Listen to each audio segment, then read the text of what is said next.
నమస్తే అండి. రాధామురళి ఛానల్కి స్వాగతం అండి. ఓం శ్రీ మహాగణాధిపతయ నమః. ఓం శ్రీ గురుభ్యో నమః. శ్రీ మాత్రే నమః. మూక పంచశతి ఆర్యాశతకం 56వ శ్లోకం నుండి 60వ శ్లోకం వరకునండి. ఆహిత విలాసభంగీ ఆ బ్రహ్మస్తంభశిల్పకల్పనయా ఆశ్రిత కాంచీమతులా ఆద్యాం విస్ఫూర్తిం ఆద్రియే విద్యాం.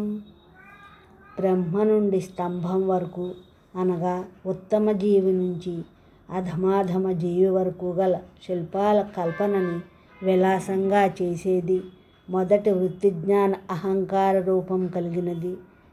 కాంచీనగరాన్ని ఆశ్రయించింది అయిన సాటిలేని విద్యని కామాక్షిదేవిని ఆదరిస్తాను. మూకోపి జటిల దుర్గతి శోకోపి స్మరతి క్షణం భవతి ఏకో భవతి స జంతుః లోకోత్తర కీర్తిరేవ కామాక్షి. అమ్మా కామాక్షి, లోకంలో ఎవరైనా మగవాడు కానీ తీవ్రమైన కష్టాలతో బాధలు పడుతున్నవాడు కానీ ఒక్క క్షణకాలం నిన్ను తన మదిలో తలుస్తాడో ఆ ఒక్క జీవుడే లోకోత్తరమైన కీర్తి గలవాడవుతాడు.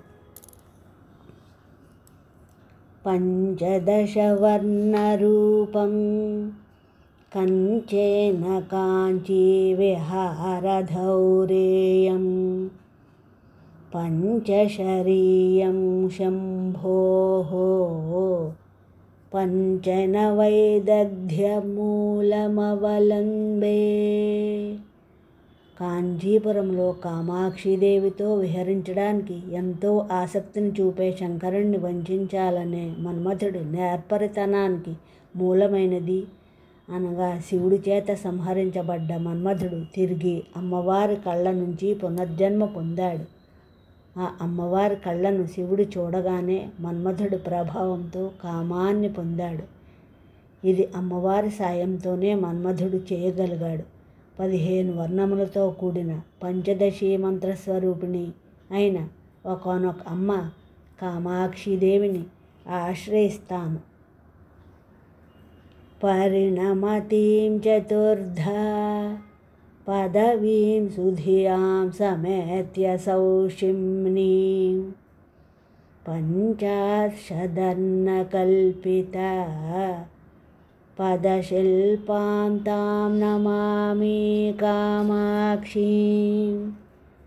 పండితులకు సంబంధించిన సుషుమ్నా నాడిలో పరాపశ్యంతి మధ్యమ వైఖరి అనే 4 విధాల పరిణామాలను పొందినది.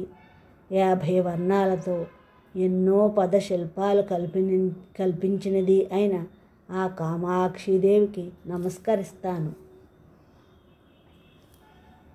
ఆదిక్షన్మమ గురురాడాది క్షాంతాక్షరాత్మికాం విద్యాం స్వాదిష్టచాపదండాం నిర్దిష్టామేవ కామపీఠగతాం.